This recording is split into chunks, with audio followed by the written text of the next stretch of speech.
Jeudi dernier, c'est un courriel signé du procureur de la République et de la directrice de l'établissement qui a informé parents et élèves des événements survenus au lycée Fénelon Notre-Dame. L'annonce d'un viol et de tests ADN, un double choc pour ces jeunes. C'est un petit peu tendu quoi, au lycée. On a peur de découvrir qui c'est. Comme on se connaît à peu près tous, c'est vrai que c'est pas facile parce que du coup, on a peur de tout le monde, même de nos amis. On n'a pas trop de confiance en fait. À ce point-là? Oui.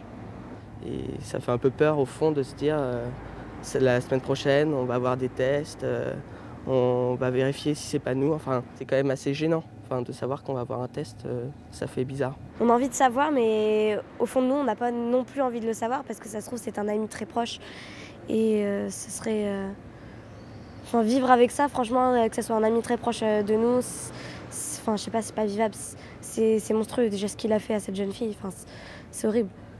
Bah oui, parce qu'on ne sait pas si lequel c'est, si c'est peut-être quelqu'un qui est toujours en train de parler avec nous tout le temps. Enfin, on ne sait pas du tout. Il se cache peut-être depuis le début avec nous. Il est peut-être dans ma classe. Enfin, on ne sait pas. Et donc, c'est assez gênant, quoi. Dès demain, dans une salle mise à disposition par le lycée, 16 policiers vont procéder au premier prélèvement. Des prélèvements soumis à une autorisation écrite préalable. Pour les élèves mineurs, les parents devront donner leur accord.